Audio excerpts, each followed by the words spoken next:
eu levei muito tempo para compreender por que a extrema-direita transnacional tem esse culto a Israel e Jerusalém.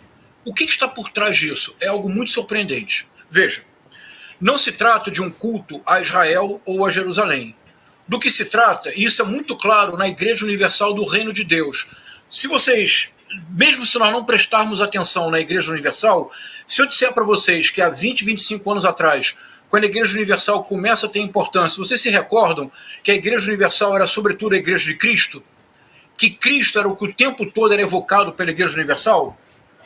E se eu lhes disser que nos últimos 15 anos há uma modificação teológica fundamental nas igrejas neopentecostais que começou nos Estados Unidos e que foi importado, é a chamada teologia do domínio, não mais a teologia da prosperidade, que é o princípio dessas igrejas neopentecostais, mas a teologia do domínio. Rodrigo, quando eu realmente compreendi o que é a teologia do domínio, eu caí da cadeira. Veja, eu vou tentar ser o mais sucinto e claro possível, porque é muito importante que se entenda isso. É assim, uma transferência teológica. As igrejas neopentecostais não mais são igrejas de Cristo, porque Cristo já era contraditório com a teologia da prosperidade, mas com a teologia do domínio, que é uma teologia do domínio político e da imposição violenta da própria fé e do próprio Deus sobre todo aquele que pensa de forma diversa. Então, vejam o que acontece hoje nas igrejas neopentecostais. Verdadeiro Deus, verdadeira religião. Há uma transferência radical do Novo para o Velho Testamento.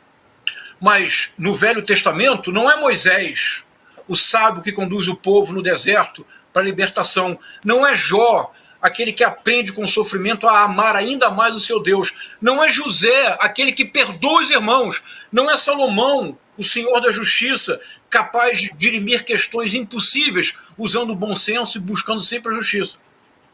É o Deus da fúria, né? A extrema-direita é isso. William, para a extrema-direita transnacional, o modelo, e você verá, Rodrigo, Netanyahu, Trump, Bolsonaro, Javier Milei, o modelo é Davi. Mas não o Davi, aquele que derrota Golias, usando a astúcia e não a força. É o Davi, senhor de exército. É o Davi, senhor do império. É o Davi, aquele que uma vez, observando uma mulher no seu banho de purificação, por ela se encanta.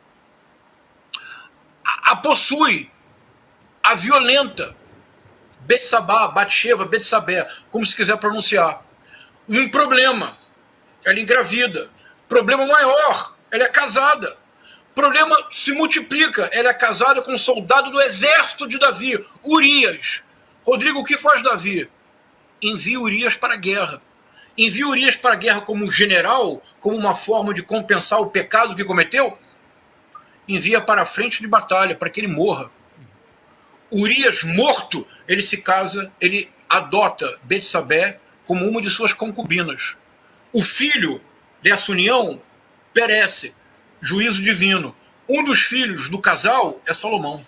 Que coisa. A extrema-direita transnacional encontrou em Davi o modelo. Qual é o modelo? O modelo do pecador ungido. Porque não há em todo o Novo Testamento alguém que tenha pecado tanto quanto Davi.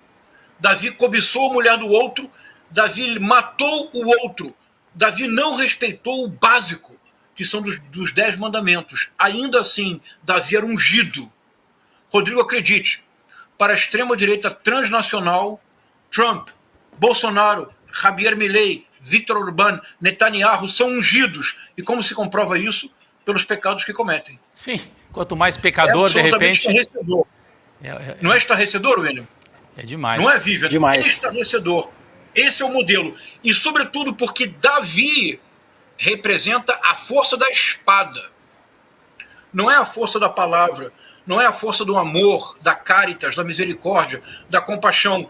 Davi é aquele que não se preocupa com o outro, que ignora solenemente o outro. Ele se apossa do corpo de Betsabé. Ele mata o seu marido. Ele a torna concubina. E ainda assim, ele se arrepende.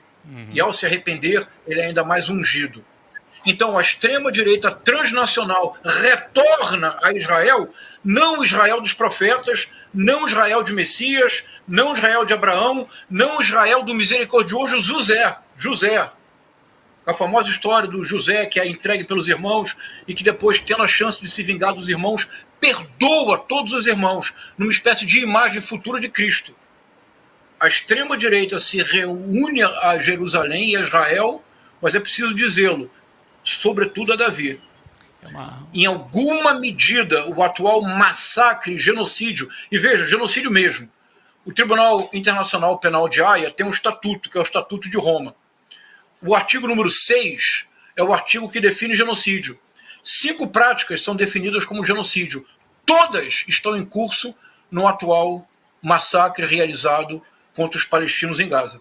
Então, isso me custou muito trabalho compreender. E eu acho que nós precisamos tentar tornar ao máximo essa questão uma questão do debate público. E por quê?